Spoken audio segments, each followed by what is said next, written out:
भारतीय अर्थशास्त्रियों के हिसाब से पेंशन भारत की अर्थव्यवस्था पे एक बोझ है जो कि गरीबों के उत्थान में रुकावट पैदा करता है। नमस्कार, मैं अंकित मिश्रा एक बार फिर से स्वागत करता हूं आपका मेरे YouTube चैनल पे जिसका नाम है इल्लीगल अंकित, जिसमें हम बात करते हैं सिर्फ लीगल एस्पेक्ट। तो आज का वीडियो काफी इंपॉर्टेंट होने वाला है क्योंकि आज हम डिस्कस करेंगे एक इंपॉर्टेंट टॉपिक जो कि हमारे देश से रिलेटेड है, हमारे समाज से रिलेटेड है, जो कि आए दिन खबरों में बना रहता है, पेंशन स्कीम। जिसमें हम बात करेंगे ओपीएस का, एनपीएस का और यूपीएस का।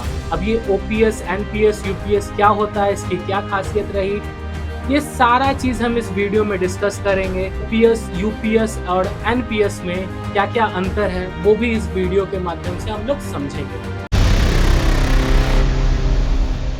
यूपीएस यानी यूनिफाइड पेंशन स्कीम। ये जो पेंशन स्कीम है ये भारत सरकार ने इसी मंथ लॉन्च किया है और बेसिकली इससे 23 लाख एम्प्लॉय जो है फायदा उठा सकेंगे। अब ये फायदा कैसे मिलेगा उनको, पेंशन किस रूप में मिलेगा, पेंशन का क्या रेट होगा, आइए वो समझते हैं। जो भी एम्प्लॉय है जो कि रिटायरमेंट के टाइम पे आ चुके हैं तो उनका जो प्रीवियस 12 मंथ का जो सैलरी है उसका औसत निकलेगा 50% का, और वो औसत के हिसाब से ही उनको क्या मिलेगा, पेंशन मिलेगा।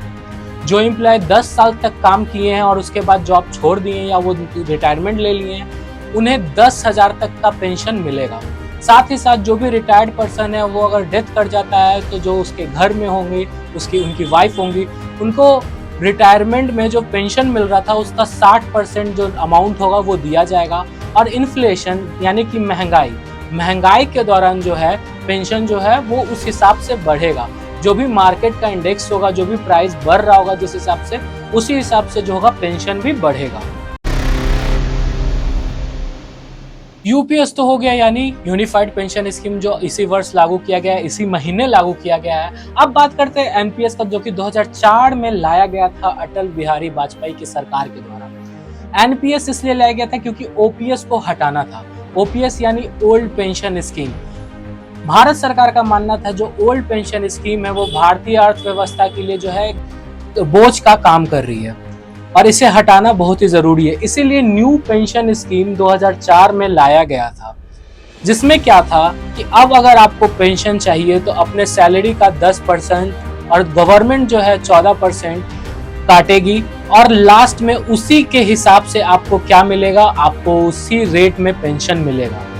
इसमें इन्फ्लेशन का कोई जिक्र नहीं था, इसमें बढ़ोतरी की कोई जिक्र नहीं थी। महंगाई चाहे कितने भी बढ़े आपका पेंशन जो है वो नहीं बढ़ेगा। पेंशन जो है उसकी भी कोई गारंटी नहीं थी, टैक्स में इसमें कोई रिबेट नहीं मिलने वाला था और कुल रकम मिलता।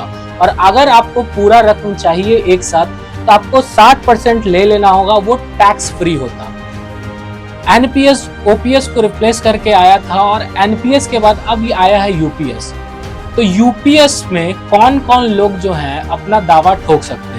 तो सबसे पहली बात तो कि 2004 से लेके 31 मार्च 2025 तक लोग को रिटायरमेंट मिली है, वो सारे लोग क्या कर सकते हैं, यूनिफाइड पेंशन स्कीम के साथ जा सकते हैं। अब वीडियो में आगे बढ़ते हैं और बात करते हैं कि ओपीएस होता क्या है। तो ओपीएस यानी ओल्ड पेंशन स्कीम, जो कि भारत सरकार ने पहली बार जो लाया था या जो भी चली आ रही थी आजादी के बाद, यही ओल्ड पेंशन स्कीम था।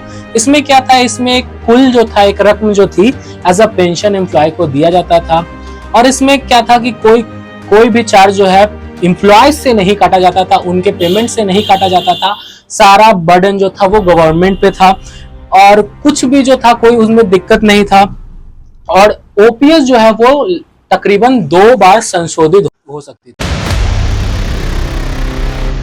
यूपीएस और एनपीएस में ये डिफरेंस है कि जैसे एम्प्लॉय को 10% और सरकार को 14% देना पड़ता था, वहीं यूपीएस में एम्प्लॉय को अभी भी 10% देना है और सरकार अब 18.5% मतलब 18.5% जो है देगी। दूसरा बहुत ही महत्वपूर्ण डिफरेंस ये है यूपीएस और एनपीएस के बीच में कि जहां यूपीएस में इन्फ्लेशन में रकम जो है बढ़ेगी या घटेगी, वहीं एनपीएस में ऐसा कुछ भी देखने को नहीं मिलता था।